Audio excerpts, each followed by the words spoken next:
നമ്മളിപ്പോൾ പങ്ക്ലിപുരാൻ എന്ന് പറയുന്ന ഒരു വില്ലേജിനകത്ത് വന്നിരിക്കുകയാണ്.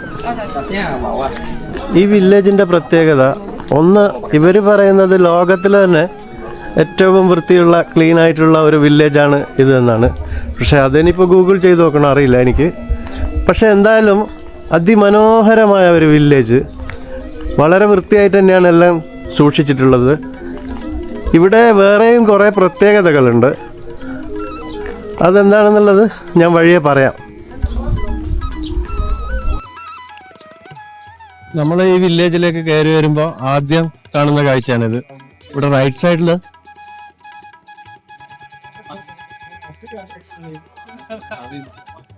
ഇവരുടെ ട്രഡീഷണൽ ആയിട്ടുള്ള മ്യൂസിക് ഒക്കെ കേൾക്കാൻ പറ്റും. ഇവിടെ ഒരു മരം, 1-2 മരമുണ്ട്. അതിന്റെ മരത്തിന്റെ ചുവട്ടിലായിട്ട് ഇരിക്കാൻ കുറെ സീറ്റുകളൊക്കെ വെച്ചിട്ടുണ്ട്.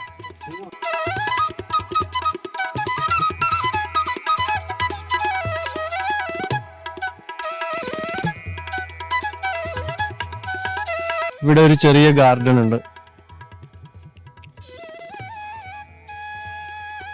ചെറുതാണെങ്കിലും മനോഹരമായിട്ട് ചെയ്തിട്ടുണ്ട്.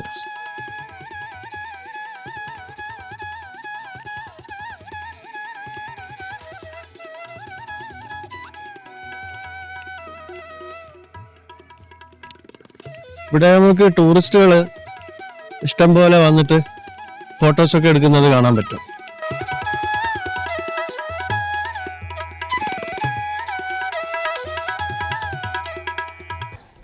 ഇവരുടേതായ ചില റൂൾസുകളുണ്ട് ഈ വില്ലേജിലുള്ള ആൾക്കാർക്ക്.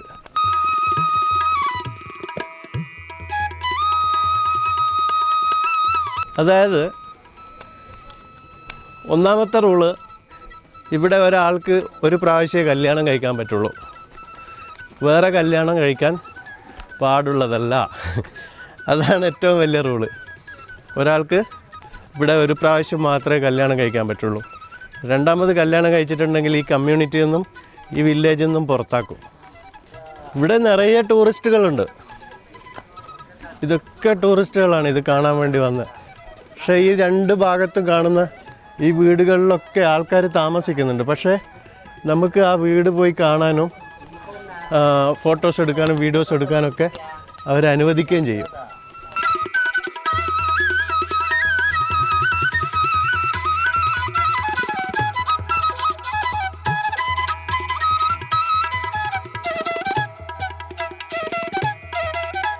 അവിടെ ടൂറിസ്റ്റുകൾ വന്നിട്ട് കാട്ടിക്കൂട്ടുന്ന ചില അഭ്യാസങ്ങളാണ് കണ്ടത്. എന്തായാലും ഇത് ഇവിടെ പബ്ലിക് ടോയ്ലറ്റിലേക്ക് പോകാനുള്ള ഒരു വഴിയാണ്. ഇത് കണ്ടോ, അതുപോലെ എത്ര ഭംഗിയായിട്ടാണ് ചെയ്തു വെച്ചിരിക്കുന്നത്. നല്ല വൃത്തിയുണ്ട്. ഒരു ക്ലീനസ്റ്റ് വില്ലേജ് തന്നെയാണിത്. ടോയ്ലറ്റിലേക്ക് പോകുന്ന വഴി എന്ത് വൃത്തിയായിട്ടാണ് ചെയ്തിട്ടുള്ളത്. 2 സൈഡിലും നല്ല കുറേ ചെടികളൊക്കെ വെച്ചിട്ട് ബാമ്പു കൊണ്ട് നല്ല സൂപ്പറായിട്ട് ചെയ്തിട്ടുണ്ട്.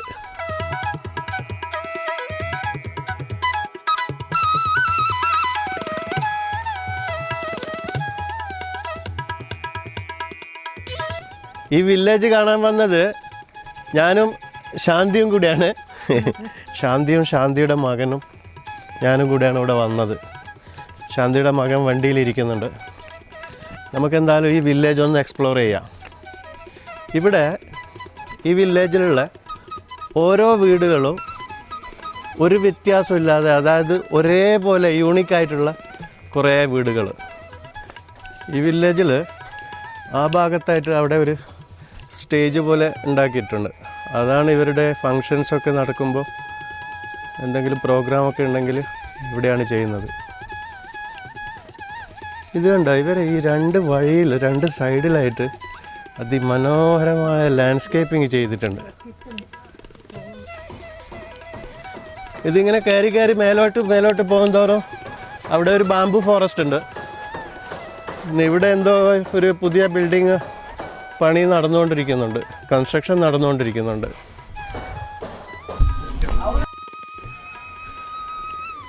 ഇവിടെ നിറയെ ടൂറിസ്റ്റുകളുണ്ട്. എന്താ, ഇവിടെ ഒരു നല്ലൊരു മരമുണ്ട്, മാവിൻ്റെ. നിറയെ മാവ് പൂത്ത് കിടക്കുന്നുണ്ട്. ഇവിടെ ഇത് കണ്ടോ, നല്ല രസമായിട്ട് നല്ല വൃത്തിയുണ്ട് സംഭവം. നല്ലൊരു ലാൻഡ്സ്കേപ്പ് ഗ്രീനറി ചെയ്ത് വെച്ചിട്ടുണ്ട്. ഇത് ഇവരുടെ അമ്പലമാണ്. അതിനുള്ളിലേക്ക് നമുക്ക് പോകാൻ പറ്റില്ല, അത് ക്ലോസ് ചെയ്ത് വെച്ചിരിക്കുകയാണ്. ഇവിടെ പാർക്കിംഗ് ആണ്. ഇവിടെ ടൂറിസ്റ്റ് ബസ്സൊക്കെ വന്നിട്ട് നിർത്തുന്ന സ്ഥലമാണ്.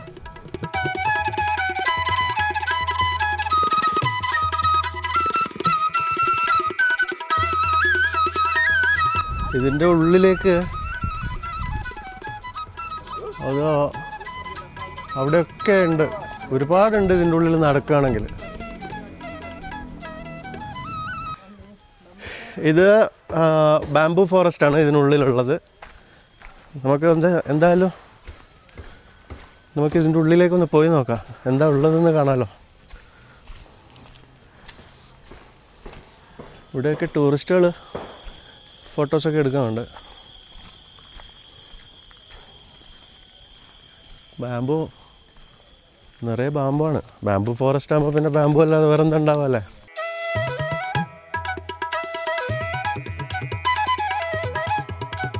ഇതിനുള്ളിലൂടെ ചെറിയൊരു റോഡ് പോകുന്നുണ്ട് ഇങ്ങനെ, പക്ഷെ നിറയെ മൊത്തം ബാംബു. പക്ഷെ ഒരുപാട് വർഷം പഴക്കമുള്ള ബാംബൂസാണിത്, കാണുമ്പോൾ തന്നെ മനസ്സിലാവുന്നുണ്ട്.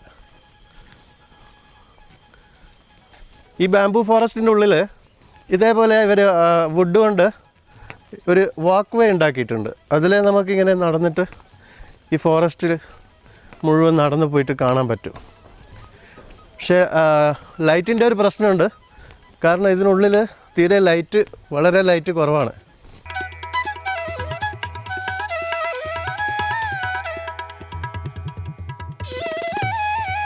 ഇത് ഒരുപാട് ദൂരമുണ്ട് നടക്കാൻ. നമ്മളിങ്ങനെ നടന്നു പോവുകയാണെങ്കിൽ ഒരുപാട് ദൂരം.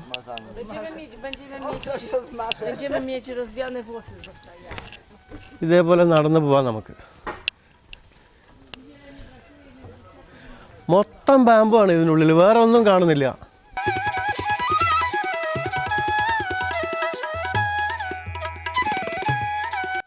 ഇത് ഞാൻ ഇവരടുത്ത് ഇവിടെ ചോദിച്ചപ്പോൾ അവർ പറഞ്ഞത് 100 വർഷമൊക്കെ പഴക്കമുണ്ട് അത്ര ഈ ബാംബുവിന്.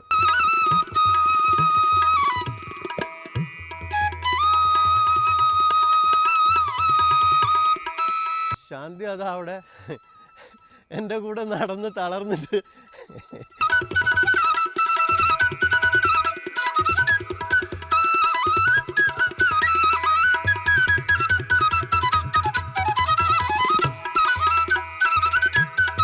ഇവിടെ bamboo gate, bamboo cafe, rest room എന്നൊക്കെ എഴുതി വെച്ചിട്ടുണ്ട്. അപ്പോൾ അവിടെ ബാംബു കഫേ എന്താണെന്ന്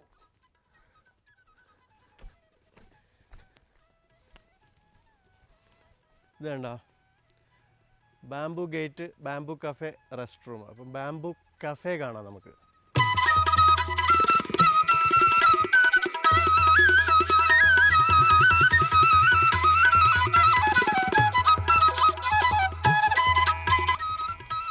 ഇതാണ് ബാംബു കഫേ എന്നാണ് തോന്നുന്നത്. ഇവിടെ ബോർഡൊന്നും കാണുന്നില്ല. പക്ഷേ ഇവിടെ ഇത് കണ്ടോ, ഈ കരിങ്കല്ലിൽ കുറേ പ്രതിമകൾ കൊത്തി 2 സൈഡിലും വെച്ചിട്ടുണ്ട്. നല്ല ഭംഗിയുണ്ട് കാണാൻ. ഇതൊക്കെ ഇവരുടെ ട്രഡീഷണൽ ആയിട്ടുള്ള പല ദൈവങ്ങളുടെയൊക്കെ രൂപങ്ങളാണ് ഈ കല്ലിൽ കൊത്തി വെച്ചിട്ടുള്ളത്.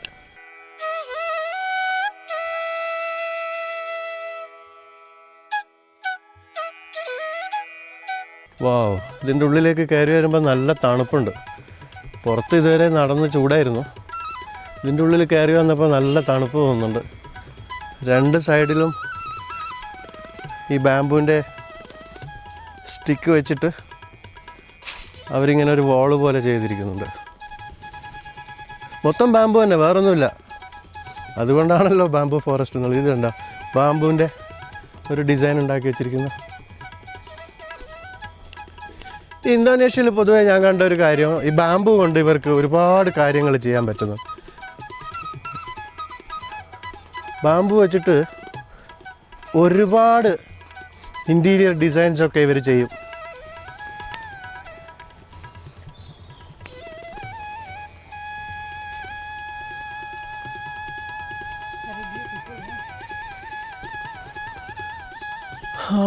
അതാണെന്ന് തോന്നുന്നു ബാംബു കഫേ. ഇത് കണ്ടോ, ബാംബു അങ്ങോട്ടും ഇങ്ങോട്ടും വന്നിട്ട് ഊടും പാവും നെയ്തിട്ട് കെട്ടിപ്പിടിച്ചിരിക്കുക പരസ്പരം ബാംബു.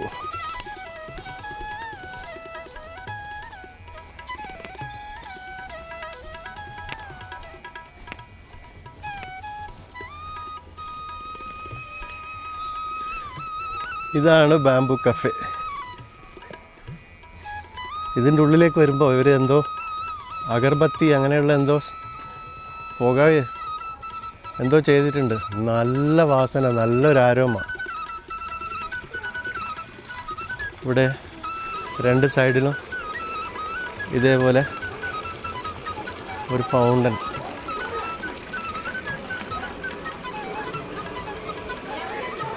ഇതാണ് കഫേ.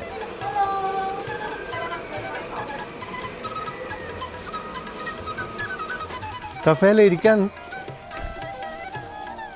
ഇവർ ഇതേപോലെ ഉണ്ടാക്കി വെച്ചിട്ടുള്ളത്. പുറത്ത് ഒരു ഗാർഡൻ പോലെ ചെയ്തിട്ട്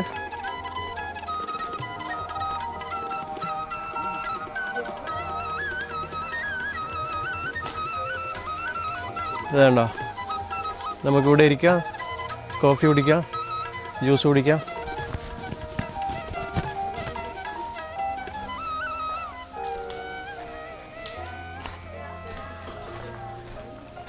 എന്തായാലും ബാംബു കഫേയിൽ വന്ന് ബാംബു കഫേ നല്ല മനോഹരമായിട്ട് ചെയ്തിട്ടുണ്ട്. നമുക്ക് ഇനി ഒരുപാട് കാഴ്ചകൾ കാണാനുള്ളതുകൊണ്ട് നമുക്ക് ഇവിടുന്ന് പോകാം. ഇവിടെ ആ സൈഡിലായിട്ട്, ഇവിടെ ഈ ഒരു സൈഡിലായിട്ട് ഇവർ ഇത് കണ്ടോ, അടിപൊളിയല്ലേ ഇരിക്കാൻ. അവിടെ ടേബിളൊക്കെ ഇട്ടിട്ടുണ്ട്, ബാംബു വെച്ചിട്ട് ചെയ്തത്. സൂപ്പർ, വാവ്. ഈ ക്ഷേത്രത്തിൻ്റെ ഗേറ്റ് അതിമനോഹരമായിട്ട് ചെയ്തിട്ടുണ്ട്. കല്ലിലാണ് ചെയ്തിട്ടുള്ളത്, പാറക്കല്ലിൽ. നമുക്ക് ഇവിടെയുള്ള ഈ ഒരു വീടിൻ്റെ ഉള്ളിലേക്ക് കയറി നോക്കാം എന്താണ് സിറ്റുവേഷൻ എന്നുള്ളത്. എങ്ങനെയാണ് ഇവിടെ കയറി വരുമ്പോൾ ഇവിടെ കുറേ ഫ്രൂട്ട്സൊക്കെ ഉണ്ട്. ഇതൊക്കെ വിൽക്കാൻ പറ്റുന്നതാണ് ഇവർ.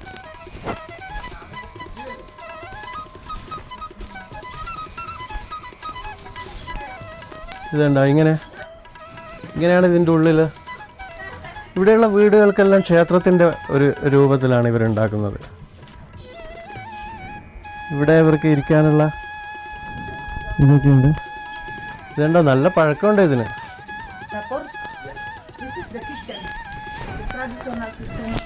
ഇവിടെയാണ് ഇവരുടെ കിച്ചൺ. ഇതിനകത്ത് നമ്മൾ അകത്തേക്ക് കയറുന്നില്ല.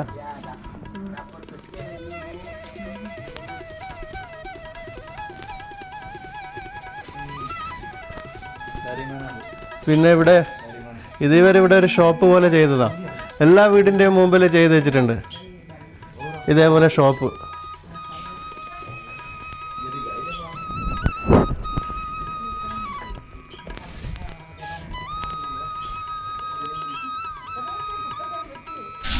ഇതിൻ്റെ ഉള്ളിലേക്ക് വന്നപ്പോൾ ഇതിൻ്റെ ഉള്ളിൽ ചെറിയ ചെറിയ ഇതേപോലെ വീടുകളുണ്ട്. ചിലതൊക്കെ വലുതായിട്ട് ഉണ്ടാക്കിയിട്ടുണ്ട്. പിന്നെ ബാംബു കൊണ്ട് ഇവിടെ വേറെ ഒരു ബിൽഡിംഗ് ഉണ്ടാക്കി വെച്ചിട്ടുണ്ട്.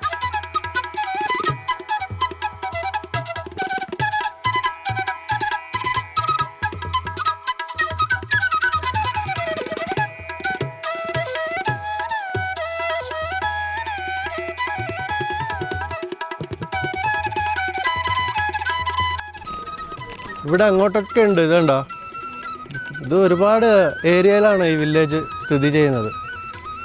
ഒരുപാട് വീടുകളുണ്ട് ഇവിടെ. ഇവിടുന്ന് അങ്ങോട്ട് നോക്കുമ്പോൾ ആ ഭാഗത്തായിട്ട് കുറേ വീടുകളുണ്ട്.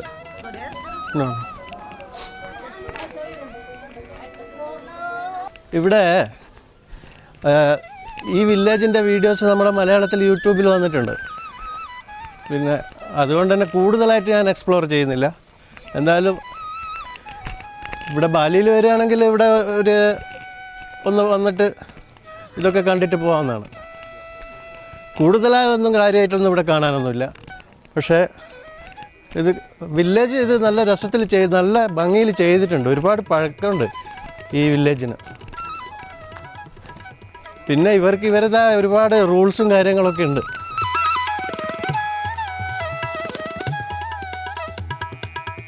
എന്തായാലും ഇനി നമുക്ക് ഇവിടുന്ന് തിരിച്ചു പോവാം. നമ്മളുള്ളത് ചിന്താമണി എന്ന് പറയുന്ന ഒരു സ്ഥലത്ത്, മൗണ്ട് ബത്തൂർ എന്ന് പറയുന്ന ഇതൊരു അഗ്നിപർവ്വതമായിരുന്നു. ഇത് പക്ഷേ ഇപ്പോൾ ഇത് ആക്റ്റീവല്ല. ഈ അഗ്നിപർവ്വതം 1965 ഇത് അവസാനമായിട്ട് പൊട്ടിത്തെറിച്ചത്. ഇവിടെ നോക്കുമ്പോൾ നമുക്കങ്ങ് ദൂരെ ഒരു ലേക്ക് കാണാം. അവിടത്തേക്ക് നമ്മൾ പോകുന്നുണ്ട്. ഈ കറുപ്പ് കളറായിട്ട് കാണുന്നില്ലേ അവിടെ ദൂരെ, അതൊക്കെ ഈ അഗ്നിപർവ്വതം പൊട്ടിയിട്ട് ഒലിച്ച ലാവയുടെ അവശിഷ്ടങ്ങളാണ്.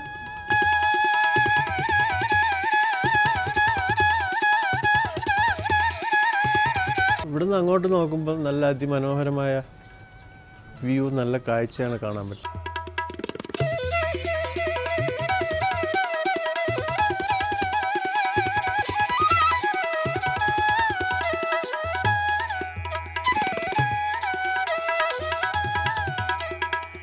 ഇപ്പോൾ ഈ അഗ്നിപർവ്വതത്തിൻ്റെ അടുത്തൊക്കെ ആൾക്കാർ താമസിക്കുന്നുണ്ട്. മുമ്പൊന്നും ഇവിടെ താമസമില്ലായിരുന്നു. ഇപ്പോൾ ഇത് ആക്റ്റീവ് അല്ലാത്തതുകൊണ്ട്, അത്ര ഡേഞ്ചർ അല്ലാത്തതുകൊണ്ടും ആൾക്കാർ ഇതിൻ്റെ പരിസരത്തൊക്കെ ഇപ്പോൾ താമസിക്കുന്നുണ്ട്. നമ്മളിപ്പോൾ മൗണ്ട് ബത്തൂറിൻ്റെ അടിയിലേക്ക് ഇറങ്ങി പോവാണ്, താഴേക്ക്. ഇത് ഒരു ചെറിയ നമ്മൾ എന്താ പറയുക, ഒരു ചുരം പോലെയുള്ള ഒരു റോഡാണ്. കുറേ ഹെയർ പിന്നുകളും വളവുകളും തിരിവുകളൊക്കെ ആയിട്ട്.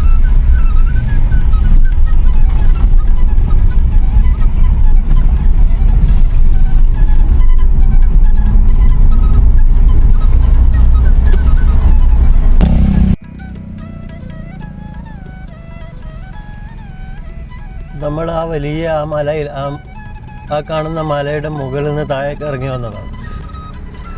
ആ കാണുന്ന കുന്നിൻ്റെ മുകളിൽ കൂടിയാണ് നമ്മൾ ഇങ്ങോട്ടേക്ക് താഴേക്ക് ഇറങ്ങി വന്നത്.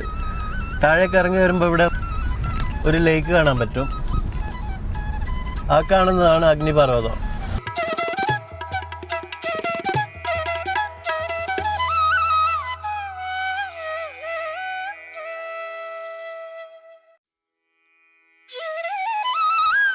നിങ്ങൾ ബാലിയിൽ വരികയാണെങ്കിൽ എന്തായാലും ചിന്താമണി വിസിറ്റ് ചെയ്യണം. കാരണം ചിന്താമണി വളരെ മനോഹരമായ, വളരെ ബ്യൂട്ടിഫുൾ പ്ലേസ് ആണ്. ഇവിടെ വന്നാൽ എന്തായാലും നിങ്ങൾക്ക് വർത്തായിരിക്കും. ഇവിടെ വന്ന് താമസിക്കണമെന്നൊന്നുമില്ല. ഇവിടെ നിങ്ങൾ രാവിലെ വരികയാണെങ്കിൽ വൈകുന്നേരം വരെ ഇവിടെ ചിലവഴിച്ചിട്ട് തിരിച്ചു പോയാൽ മതി സാനൂരേക്ക്.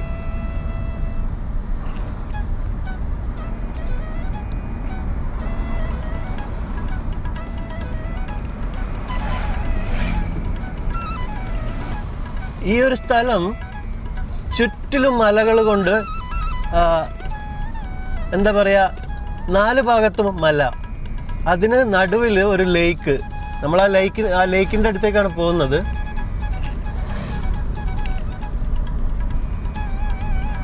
നല്ല രസമുള്ള സ്ഥലമാണ് കേട്ടോ. ഇവിടെ എന്തായാലും വരികയാണെങ്കിൽ, ബാലിയിൽ വരികയാണെങ്കിൽ ഇവിടെ എന്തായാലും വിസിറ്റ് ചെയ്യണം.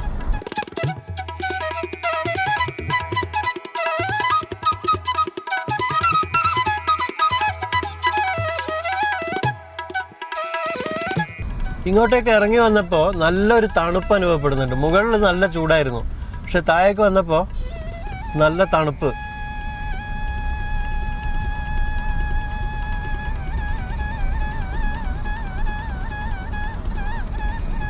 ഇതിപ്പോൾ നമ്മൾ വലിയൊരു ചുരം ഇറങ്ങിയിട്ട് താഴേക്ക് വന്നു.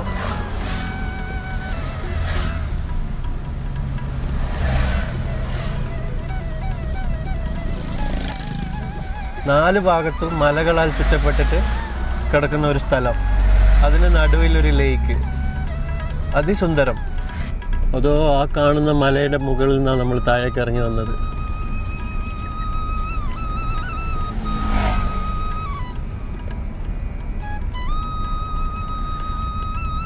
ശാന്തിയുടെ മകനാണ് വണ്ടി ഓടിച്ചുകൊണ്ടിരിക്കുന്നത്. ശാന്തിയുടെ മകൻ കുറച്ച് തടി കൂടുതലാണ്, ഫാറ്റി മാൻ.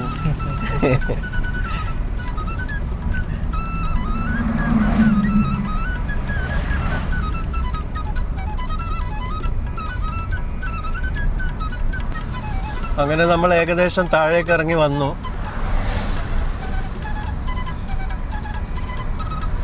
അവിടെ കണ്ടോ ക്ലൗഡ്സ് വന്നിട്ട് ആ മലയെ പൊതിഞ്ഞിരിക്കുക. ഈ മൗണ്ട് ബത്തൂറിൻ്റെ ഈ തടാകത്തിൻ്റെ അരിയത്തായിട്ട് ഒരു റെസ്റ്റോറൻ്റ് ഉണ്ട്, ഫ്ലോട്ടിംഗ് റെസ്റ്റോറൻറ്റ്. നമുക്ക് ആ റെസ്റ്റോറൻറ്റിൻ്റെ കുറച്ച് വീഡിയോസുകൾ കാണാം. ഇവിടെ ഒരു ഹോഴ്സിനെ ഉണ്ടാക്കി വെച്ചിട്ടുണ്ട്.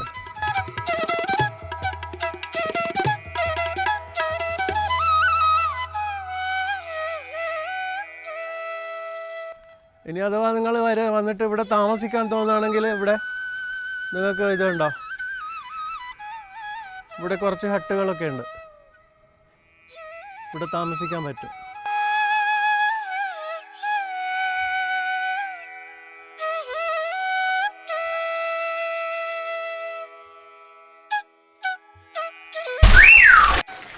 ഇവിടെ ഈ ഒരു റെസ്റ്റോറൻറ്റിൽ ഇങ്ങനെ ഒരു പോണ്ട് ഉണ്ടാക്കി വെച്ചിട്ടുണ്ട്, ഒരു കുളം. അതിൽ വലിയ വലിയ മുഷി, ഇത് കണ്ട, അത് നോക്ക്, നല്ല വലുപ്പമുണ്ട്. അതായത് എനിക്ക് തോന്നുന്നത് ഒരു മുഷി തന്നെ ഒരു 5 കിലോ ഒക്കെ ഉണ്ടാവും. നല്ല വലുപ്പമുള്ള കുറേ മുഷികൾ.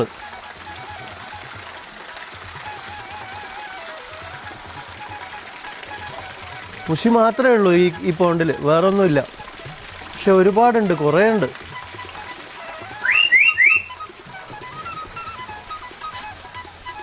ഇത് ഒരു ഫ്ലോട്ടിംഗ് റെസ്റ്റോറൻ്റ് ആണ്. അതായത് ഇത് കണ്ട, ഇത് വെള്ളത്തിലാണ് നിൽക്കുന്നത്. ഇതുവഴി നമ്മൾ നടന്ന് അങ്ങോട്ട് പോയിട്ട് അവിടെ നമുക്ക് ഇരുന്നിട്ട് ഭക്ഷണമൊക്കെ കഴിക്കാം, കോഫിയൊക്കെ ഓർഡർ ചെയ്യാം. ഒരു ഫ്ലോട്ടിംഗ് റെസ്റ്റോറൻറ്റ്, നല്ല വലുപ്പമുണ്ട്, വലിയ റെസ്റ്റോറൻറ്റാണ്.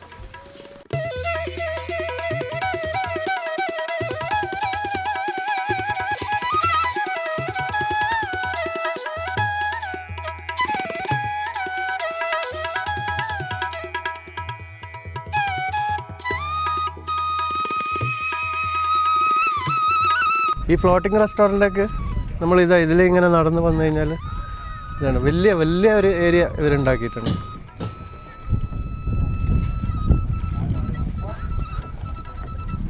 നല്ല രസമായിട്ട് ചെയ്തിട്ടുണ്ട്.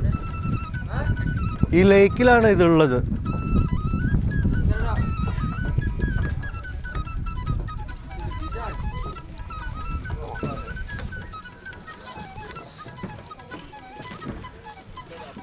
ഇതിനുള്ളിൽ തന്നെ അവിടെ ഒരു AC റെസ്റ്റോറൻറ്റും ഉണ്ട്. ഇവിടെ നിന്ന് അങ്ങോട്ടേക്ക് നോക്കുമ്പോഴുള്ള വ്യൂ ആണ് ഈ റെസ്റ്റോറൻറ്റിൻ്റെ.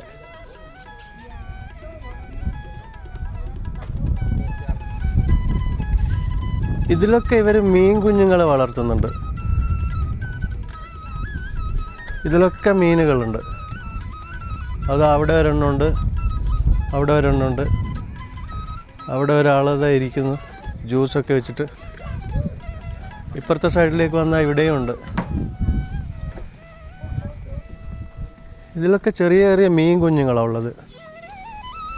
നിങ്ങൾക്ക് കാണാൻ പറ്റുന്നുണ്ടോ എന്നറിയില്ല. ഇത് കണ്ട,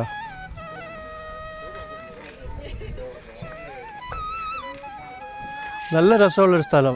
വലിയ ലേക്കാണ് കേട്ടോ ഇത്. 4 സൈഡും 4 ഭാഗത്തും മലകൾ കൊണ്ട് ചുറ്റപ്പെട്ട ഒരു സ്ഥലം. അതിൻ്റെ നടുവിലുള്ള ഒരു ലേക്കാണിത്, ഒരു തടാകം.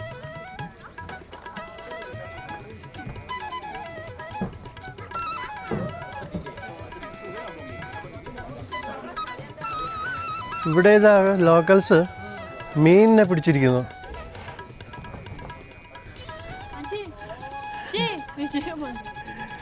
ഇതാണ്ടോ, ഇവരിവിടെ മീനിനെ പിടിക്കുകയാണ്.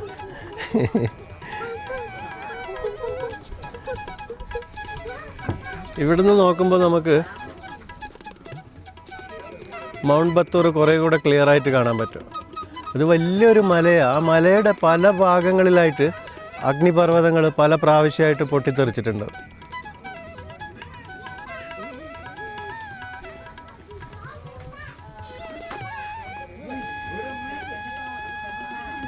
ഈ ലേക്ക് നല്ല വലുപ്പമുണ്ട്. പക്ഷേ ഇത് കണ്ടോ, വലിയ മലകളാണ് 4 ഭാഗത്തും. അതിൻ്റെ നടുവിലാണ് ഈ ലേക്ക്. നല്ല ആഴമുണ്ടെന്നാണ് എനിക്ക് മനസ്സിലാക്കാൻ സാധിച്ചത്.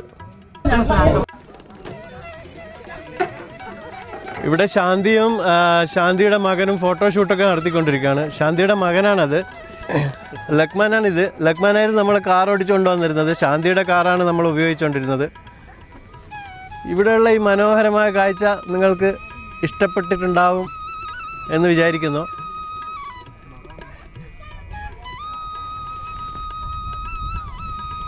ഇത് കണ്ടോ, ഇദ്ദേഹം ഇപ്പോൾ പിടിച്ചെടുത്തതാ വലിയൊരു മീൻ. കുറേ സമയമായി അയാൾ ചൂണ്ടയിടാൻ തുടങ്ങിയിട്ട്. ഞാനിവിടെ കാത്തിരിക്കുകയായിരുന്നു അയാളൊരു മീൻ പിടിക്കുന്നത് കാണാൻ വേണ്ടി. ഫൈനലി അയാൾ നല്ല വലിയൊരു മീൻ പിടിച്ചു. നല്ല വലിപ്പമുണ്ട്, ഏകദേശം 1 കിലോ ഉണ്ടാവും. ഇവിടെ നമുക്കും ഇതേപോലെ വന്നിട്ട് ചൂണ്ടയിടാം. നമ്മൾ ചൂണ്ടയൊക്കെ കൊണ്ട് വന്നാൽ മതി. ഇവിടെ ചൂണ്ടയൊന്നും കിട്ടില്ല, നമ്മൾ ചൂണ്ടയും കൊണ്ട് വരണം. വന്നിട്ട് ചൂണ്ടയിട്ട് മീൻ പിടിക്കാം.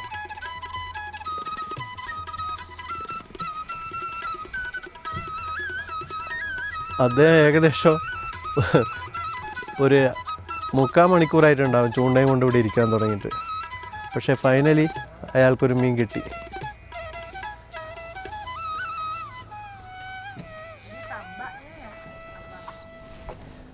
ഇതെന്ത് മീനായത്? What is the name of this? മുജയ്യർ. ഇവിടെ മുജയ്യർ എന്നാണ് ഇതിന് പേര്. നമ്മുടെ നാട്ടിൽ എന്താ ഇതിന് പറയാ? ഒരു തിലാപ്പിയയുടെ വേറൊരു രൂപം.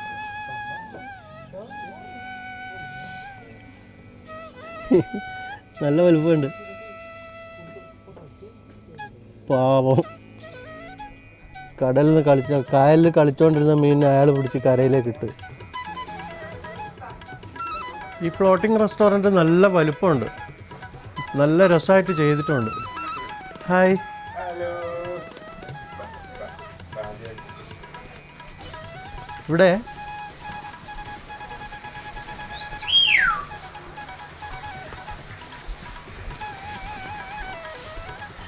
ഇവിടെ നല്ല രസമുള്ള കിളികളുണ്ട് കണ്ടോ.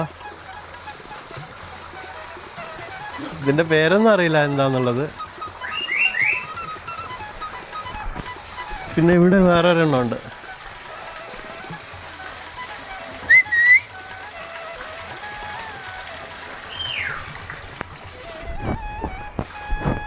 അവിടെ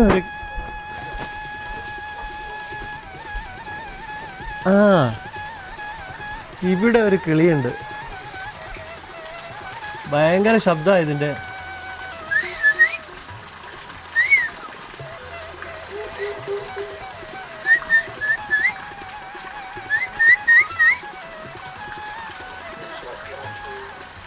എന്തൊക്കെയോ പറയാം, ഹത്തി ഹത്തി എന്നൊക്കെ പറയുന്നത്, സംസാരിക്കുന്നു. ഹത്തി ഹത്തി ഹത്തി ഹത്തി ഹത്തി ഹത്തി. ഹലോ,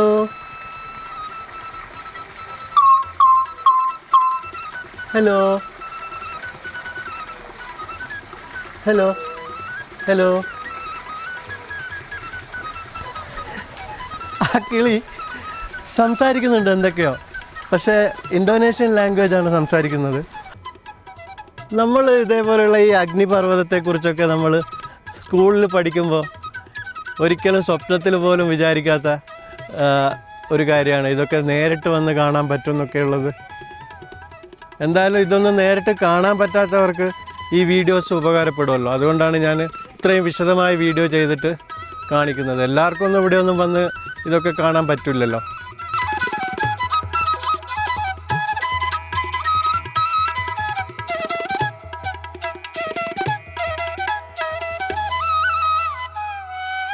എനിക്ക് ഓർമ്മയുണ്ട്, സ്കൂളിൽ അഗ്നിപർവ്വതത്തെക്കുറിച്ച് പഠിക്കുമ്പോൾ ഇതേപോലെയുള്ള ഒരു പർവ്വതത്തിൻ്റെ ഫോട്ടോ പുസ്തകത്തിലുണ്ടായിരുന്നു.